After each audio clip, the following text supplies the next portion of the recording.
Hello, John. Nice to meet you. Nice to meet you too. So I have some questions that my followers actually sent me because they knew that I will be interviewing you. Okay, great. So the first question we have to start with: how is the seed phrase chosen? Is Sure. that some program or machine?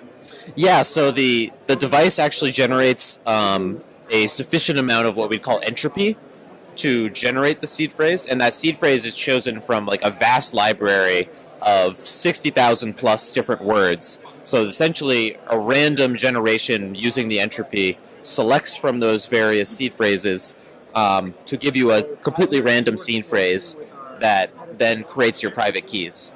And you actually chose them to be actual words for people maybe being able to memorize them.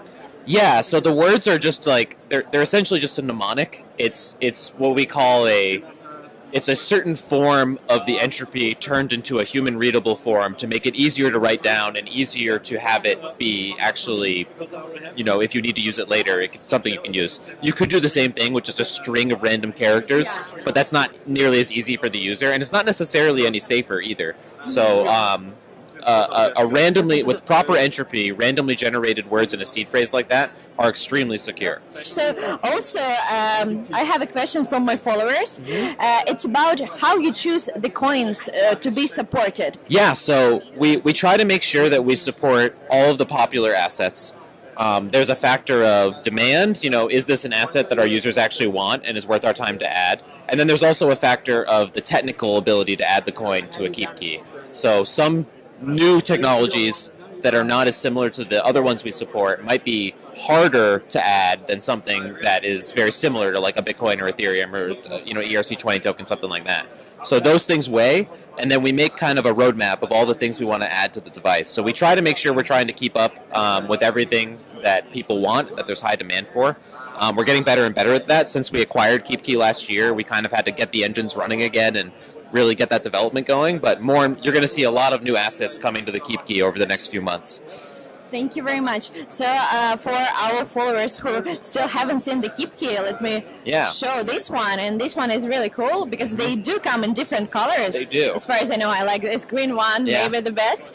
And it has a rather big display. And the display is actually a security feature. So this is not always most well known, but because the display is so large, it allows us to put entire Bitcoin and Ethereum addresses displayed.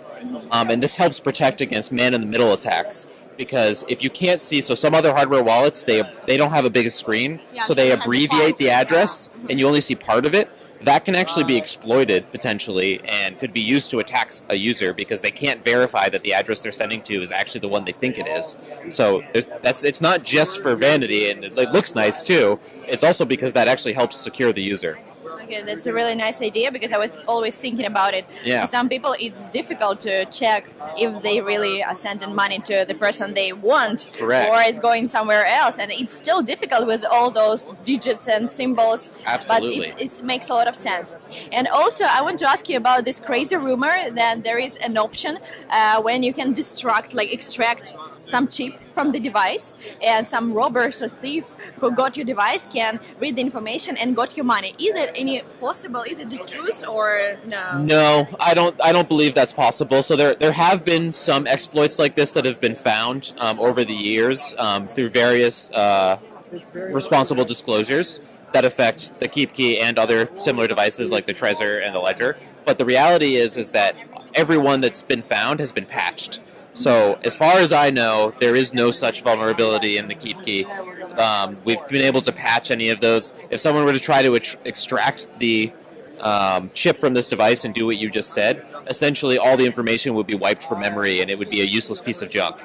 Okay, so it has to be working all together. It has to be working all together, and they would actually have to have the PIN to unencrypt it. If they don't have the PIN, it's just a paperweight. Okay, thank you very much. And another question I got asked a lot, what happens when you lose your device, or you break it, or I don't know, you want to present it to somebody? So you have this seed phrase containing 12 words. So how do you move your information to another new device? So can you do that? Is it easy, or it's kind of some hassle for people? It's actually quite easy. As long as you have your seed phrase properly secured somewhere, and if you're holding any large amounts of money, you really should have multiple copies of it in different locations. The idea is that as long as you have that phrase, it's very easy to recover it either onto another device, such like a KeepKey itself, or onto any other wallet that supports the protocol we use, which is called anything that's either it's called BIP39 or BIP44, which are Bitcoin improvement protocols that have been in existence for quite a while.